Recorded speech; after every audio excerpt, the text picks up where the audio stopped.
Selamat siang, saya Princesa Dareda dari kelas 10 MIA B. Sekarang saya akan menjelaskan hakikat ilmu kimia dan kaitan antara kimia dan global warming. Jadi, ilmu kimia merupakan ilmu yang mempelajari tentang susunan, struktur, sifat, perubahan materi, dan energi yang menyertai perubahan tersebut.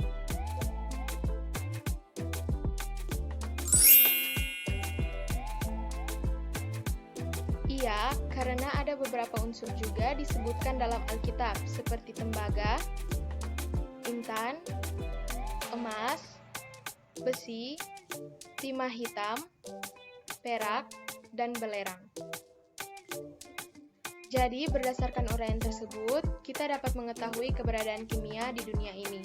Ternyata ada di segala sesuatu yang Tuhan ciptakan, termasuk tubuh manusia yang Tuhan ciptakan sesuai rupa dan gambarnya. Meskipun dalam Alkitab dituliskan bahwa manusia dijadikan dari debu tanah, tapi debu tanah yang juga merupakan komponen dari bumi terdiri dari unsur kimia, yang juga menjadi unsur pembentuk tubuh manusia, yaitu O, C, H, dan N. Jadi, setiap unsur yang terdapat di alam semesta diciptakan oleh Allah untuk membantu kelangsungan hidup. Salah satunya bertujuan untuk menjalankan mandat budaya, yaitu menaklukkan dan memelihara serta mengembalikan alam ciptaan Tuhan bagi kemuliaan.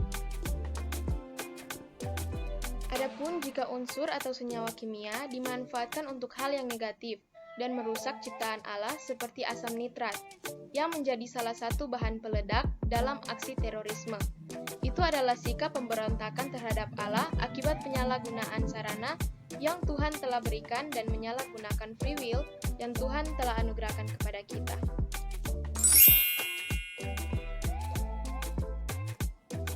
Jadi, secara khusus, ilmu kimia mempunyai peranan sangat penting dalam berbagai bidang, di antaranya bidang pertanian, industri, hukum, maupun rumah tangga. Di bidang ini dimanfaatkan untuk membuktikan tindak kejahatan seseorang, maka dibutuhkan pemeriksaan DNA. Di bidang ini dimanfaatkan untuk membuat mesin-mesin besar yang membutuhkan logam baik. Di bidang ini dimanfaatkan untuk membuat pupuk, guna meningkatkan kesuburan tanah dan memberi nutrisi yang diperlukan tanah. Dalam bidang ini, kehidupan sehari-hari tidak jauh dari kimia, seperti sabun yang digunakan untuk mandi, deterjen yang digunakan untuk mencuci, ataupun garam dapur yang digunakan untuk memasak. Itu semua adalah bahan-bahan kimia. Ya, efek rumah kaca sebenarnya bermanfaat.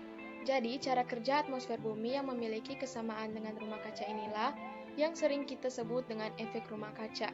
Matahari akan memancarkan sinarnya dalam bentuk radiasi ultraviolet yang akan melalui lapisan atmosfer dan ozon. Bumi akan menerima sinar tersebut dan memantulkannya dalam bentuk inframerah. Disebut efek rumah kaca karena memiliki prinsip yang sama dengan rumah kaca, yakni memerangkap panas dalam rumah kaca. Seperti yang sudah dijelaskan di atas, efek rumah kaca membantu memerangkap sinar matahari. Energi inframerah yang terperangkap dan menimbulkan panas ini disebut efek rumah kaca. Kandungan gas yang semakin banyak sebanding dengan banyaknya panas yang dilepas. Sebetulnya, efek rumah kaca tidak buruk bagi bumi. Efek rumah kaca diperlukan agar tidak ada perbedaan suhu yang jauh antara siang dan malam. Sebab, sebagian panas lainnya diserap oleh bumi dan gas rumah kaca yang ada di dalam atmosfer.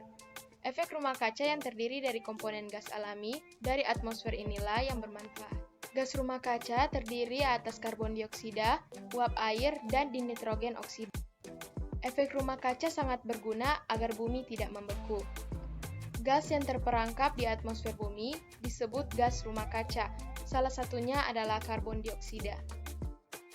Gas rumah kaca, yakni karbon dioksida, sangat bermanfaat bagi bumi. Jika tidak ada gas tersebut, suhu bumi akan di bawah 180 derajat Celcius. Begitulah efek rumah kaca yang bermanfaat bagi bumi dan kehidupan di dalamnya. Namun, ternyata efek alami dari atmosfer ini juga memiliki dampak buruk bagi bumi. Hal ini diakibatkan banyaknya aktivitas manusia di bumi yang menghasilkan karbon dioksida. Meski efek rumah kaca bermanfaat, aktivitas manusia yang menghasilkan karbon dioksida yang sangat banyak dalam 200 abad terakhir dapat menyebabkan kerusakan. Misalnya penggunaan kendaraan bermotor yang bermisi, pabrik-pabrik, pembakaran hutan, dan lainnya. Jadi kesimpulannya, ternyata efek rumah kaca punya peranan penting bagi kehidupan di bumi.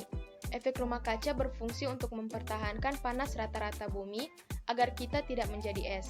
Meski begitu, efek rumah kaca yang bekerja secara alami dapat menimbulkan pemanasan global karena aktivitas manusia yang meningkatkan gas karbon dioksida dan CFC. Oke, sekarang saya akan menjelaskan kaitan antara teori atom dengan penyerapan molekul CO2 terhadap energi gelombang elektromagnetik inframerah. Jadi, bumi memiliki atmosfer dengan komposisi yang unik. Atmosfer bumi tersusun atas berbagai macam gas. Penyusun terbesarnya adalah gas nitrogen, masing-masing sekitar 78% dan 21%. 1% sisanya adalah gas argon, helium, xenon, neon, dan gas-gas lainnya yang jumlahnya bervariasi seperti uap air, karbon dioksida, metana, dan dinitrogen oksida. Uap air dan karbon dioksida merupakan zat-zat yang jumlahnya hanya sedikit di atmosfer, tetapi dapat menghantarkan atmosfer bumi sehingga sering disebut sebagai gas rumah kaca. Sumber energi terbesar di bumi berasal dari sinar matahari. Matahari memperoleh energi dari proses fusi inti. Energi dari reaksi fusi tersebut dipancarkan dalam bentuk radiasi elektromagnetik. Radiasi elektromagnetik menyebar melalui gelombang elektromagnetik. Gelombang ini mempunyai sifat elektrik dan magnetik, serta dapat merambat melalui gas, zat cair, zat padat, bahkan hampa udara. Gelombang elektromagnetik dibedakan berdasarkan panjang gelombang dan frekuensinya. Skema lengkap dari radiasi elektromagnetik ditunjukkan dalam spektrum elektromagnetik pada gambar ini. Pada gambar tersebut terlihat bahwa radiasi gamma mempunyai panjang gelombang terpendek dan gelombang radio mempunyai panjang gelombang terpanjang. Berikut saya akan menjelaskan vibrasi molekul CO2 dengan gelombang elektromagnet inframerah. Jadi, beberapa gas penyusun atmosfer dapat menyerap sinar IR. Gas-gas tersebut antara lain uap air, karbon dioksida, metana, dan dinitrogen oksida. Gas-gas ini memerangkap sinar IR sehingga membuat lapisan yang berada di bawahnya hangat. Kejadian ini mirip dengan kejadian rumah kaca, di mana panas dalam rumah kaca terperangkap dan tidak dapat dikeluarkan. Oleh karena itu, gas-gas yang dapat menyerap sinar IR disebut gas rumah kaca. Mengapa hanya uap air, karbon dioksida, metana, dan dinitrogen oksida yang termasuk dalam GRK? Seperti yang telah dikemukakan sebelumnya, bumi mengemiskan kembali sinar matahari dalam bentuk sinar IR. Sinar IR diabsorpsi oleh molekul ketika molekul tersebut mengubah gerakan rotasi vibrasinya. Karbon dioksida mempunyai rumus molekul CO2. Karbon dioksida mempunyai bentuk molekul yang linier. Molekul ini mempunyai 4 mode vibrasi normal, yaitu vibrasi ulur simetris, vibrasi ulur tak simetris, dan 2 vibrasi tekuk yang memiliki tingkat energi yang sama. Dari keempat jenis vibrasi yang memiliki karbon dioksida, hanya 3 jenis yang aktif terhadap sinar IR. Vibrasi ulur simetris tidak aktif atau tidak menyerap IR karena tidak terjadi perubahan momen dipol pada saat terjadinya vibrasi. Dalam ilmu kimia, ikatan antara atom C dan atom O pada molekul karbon dioksida disebut sebagai ikatan kovalent. Dan dua ikatan C sama dengan O tersebut simetris, maka molekul nonpolar. Pada ikatan kovalent nonpolar, pasangan elektron ikatan ditarik secara seimbang oleh atom-atom sehingga tidak terbentuk momen dipol. Pada karbon dioksida, gaya tarik elektron ikatan antara atom C dengan atom O yang sebelah kiri sama besar dengan gaya tarik atom C dengan atom O yang di sebelah kanan. Pada saat karbon dioksida bervibrasi ulur simetris, atom-atom O meregang dari atom-atom C dengan jarak yang sama sehingga atom C tetap berada di tengah. Akibatnya tidak terjadi perubahan momen dipol dan vibrasi ulur simetris tidak aktif terhadap sinar IR. Pada saat vibrasi ulur tak simetris, Terjadi perbedaan jarak antara O sama dengan C dan C sama dengan O karena atom-atom O meregang dengan jarak yang tidak sama. Hal ini mengakibatkan terjadinya perubahan momen dipol sehingga membuat karbon dioksida aktif atau menyerap sinar IR. Begitu pula saat vibrasi tekuk, terjadi perubahan jarak yang mengakibatkan perubahan momen dipol. Berikut merupakan gambar penyerapan sinar IR oleh karbon dioksida. Ini merupakan gambar penyerapan sinar IR oleh uap air.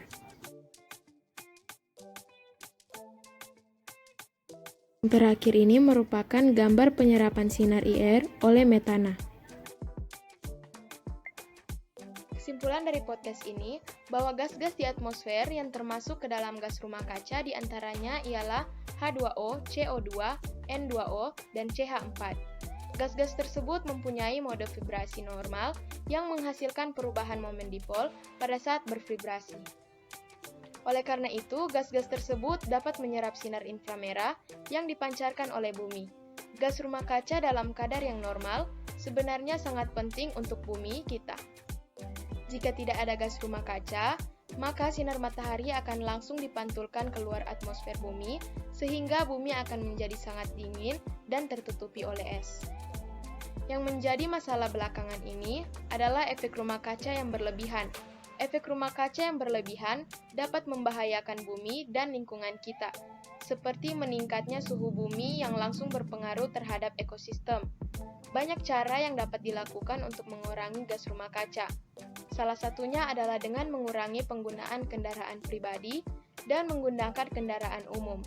Penurunan penggunaan kendaraan bermotor akan menurunkan emisi gas rumah kaca. Mencegah penerbangan dan kebakaran hutan juga dapat dilakukan untuk mengurangi gas rumah kaca. Pohon-pohon di hutan dapat menyerap gas karbon dioksida sehingga mengurangi jumlah di atmosfer. Sekian penjelasan saya pada hari ini tentang hakikat ilmu kimia dan kaitan antara kimia dan global warming. Terima kasih telah menonton.